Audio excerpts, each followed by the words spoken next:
Hey guys, before this video kicks off, I've stepped in just to tell you that you could win an Infinity prize by simply commenting on this video, either here at beasts-of-war.com or on this video on YouTube. We'll be selecting a comment at random, and that winner will receive a mystery prize. Might be a tag, might be a starter army, but it's a mystery. So get commenting and enjoy the video.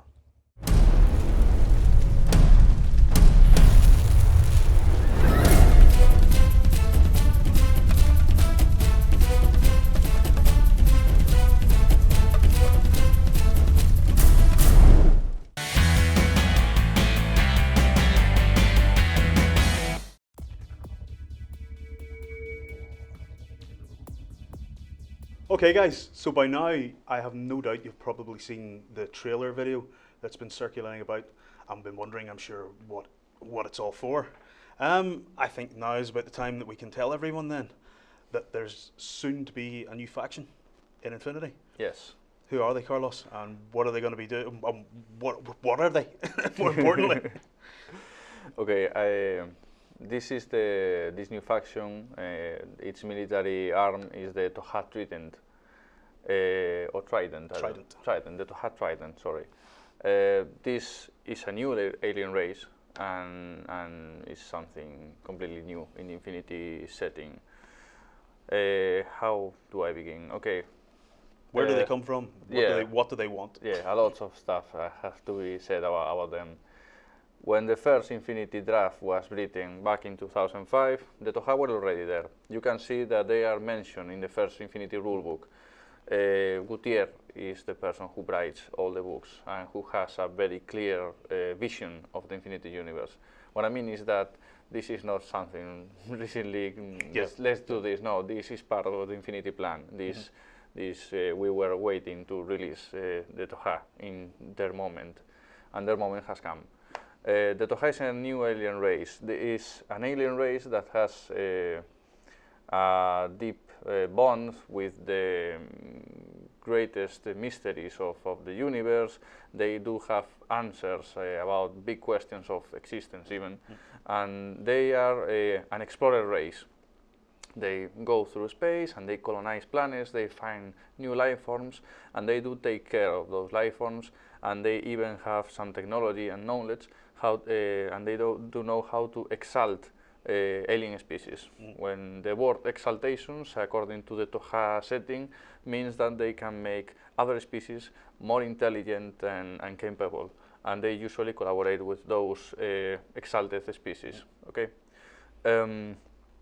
The Toha's explorers were having as a civilization a great growing and prosperity curve until they face the combined army, which are the bad guys in the Infinity setting, the bad aliens. They're not that bad.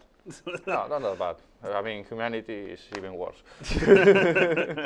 But, well, when this explorer race find this seeker race, well, you know, it was like two trains colliding. That's it. So now they're at war then? Yeah, completely. They have been in war, in a very long-term conflict that has completely stopped the Toha. Their technology, their prosperity, everything has completely got stuck since they got into this so violent war against the worst enemy possible, which is the combined army. So they have reached a point as a civilization, as life forms, that they really need something else to be able to survive this conflict. And in the Infinity Campaign book, the moment of the Toha is that they want an alliance with humanity, because they consider humanity violent enough to to be able to fight against the combined army. There's a lot to be said about them. They're the most intelligent race. They do have a special pheromonic language. They do communicate not only through words, also in short distances through chemical substance, and they have their own language, which is the Korata. This means that the way the Tohas communicate themselves is in a more dense and complex way than just mere words. So it's a way of communicating for them that is, it only involves truth. It's very, very difficult to lie using that language. And in their relation with humanity, in their negotiations for humanity, in those first contacts, they realize that it's very easy to lie to humans. So maybe they can look like good guys, but they're not totally Boy Scouts. Yeah. They have some dark side, I will say, and the way they have to deal with humanity, or the way that humanity has to deal with them, will be very delicate. I mean, it is an alliance, but it's a very delicate alliance. Yeah. So, I mean, as a basis for an army, then, what are their overriding sort of rules? Then, what makes them different from the other factions in Infinity? Well, playing with the Toha, they have a very different gaming style from all the other armies. When it comes to making fire teams, which is something that all the armies has, you know, one rule for making fire teams with single exceptions, the Toha has their own Toha rule for the fire teams, and it blows away the usual restrictions for fighting, for human fire teams. Once again, this pheromonic language, this intelligence that the Toha have, and all the cultural tendencies, makes them very, very flexible as an army. You can make several fire teams, simultaneous fire teams with them. No restriction of just one fire team. You can have as many as you want. But because some cultural tendency, they are just 3 main fire teams. So you, playing with the Toha, will have plenty of 3 miniature fire teams. Ah, right, so they can have multiple 3-man fire teams, Yes. unlike the humans who can have maybe 1 5-man fire team, or Yes. 1 3 to 5-man fire team. Yes, Hence just Trident, I suppose, as well, then. That's the 3, if there's only 3 of them, hence Trident. you understand, sorry. Hence a Trident has Yes. only 3 in it. Yes, everything in the Toha culture means is related to number 3. Right. It's something about them. In fact, all the Toha fluff has some numerological bonds to everything. The way they express themselves, the way all the units has some number that has some meaning for them. There is some mathematical aspect of the Toha that I really like from the fluff. Yeah, from the text. Okay. So, I mean, what sort of models are we going to expect then from the Toha? What's going to be in the starter set for? Yeah.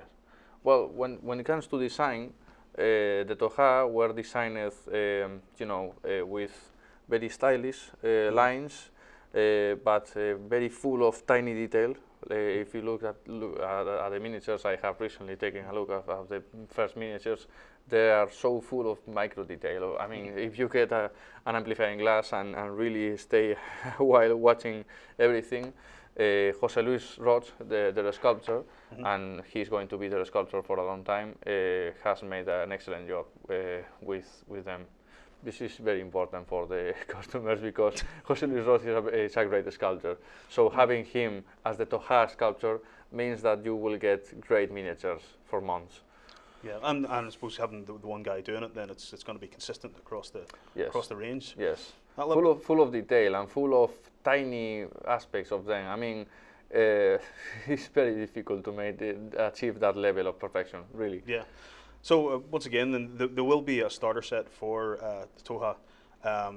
What models is it going to contain? Yes. Well, the Toha starter pack will have. As many other starter packs, they will have 3 line troopers. In this case, for the Toha line troopers are the Kamael. So you will have 3 Kamael. 1 is a female, 2 are males. They will have in the combi rifle, the basic weapon. Then you will have, as in many other starter packs, a skirmisher. This time is a TO skirmisher. Is the Eclipsos infiltrators. It will be a female. She has a hood and a long coat. Also, you will have a very important unit for the Toha, the Sakiel, which is a veteran light infantry. It has a helmet, and you can also appreciate the symbiont armor over his skin. It has a very worked texture in those parts. That is a unit that has some peculiarities of the Tohaa true profiles that people will see when the time comes. Yeah, you mentioned the symbiont armor there. That's one of the sort of themes for the army as well. That they have symbiont armor because of the civilization of the Tohaa, because of the culture, of the way they get some alien species that they find when exploring, and they exalt those species. There are some units or some aspects of the Tohaa that represent that biological advanced culture that they have, and symbiont armors are part of that. Yes. Well, yeah, and you mentioned that there are some exalted species, which of course the more intelligent versions of, I don't know, whatever animals or whatever they managed to find. Yes. Are those going to be included in the army list? Are you going to be able to get some of those guys? Yes, some species are related to Tohaa. Some non-Tohaa creatures will be featuring in the Tohaa army list. Yes, in part of the fluff, it is also said that that kind of exaltation is not only a good brush of the Tohaa fluff. It's also sometimes like a form of mind control or slavery. So this question about the Tohaa, are they good guys or are they bad guys? Usually in Infinity, not everything is black and white. When Aleph was released, you reading their fluff will know that you can take this part of the story or this side of the story. Sometimes the Aleph is like good and looks for prosperity and the best for humanity, and sometimes looks like it has a hidden agenda and looks for ruling humanity. The Tohaa has this kind of also two sides.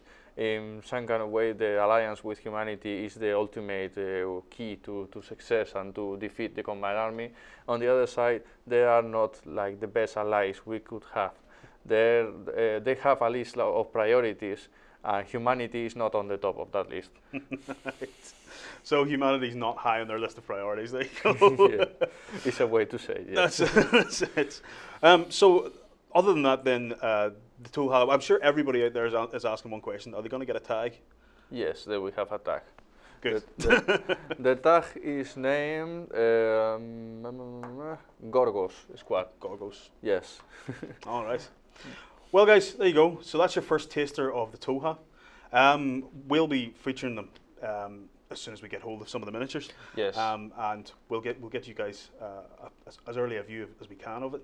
Other than that, we'll get on and we're going to make some more Infinity videos, and we'll see you guys later.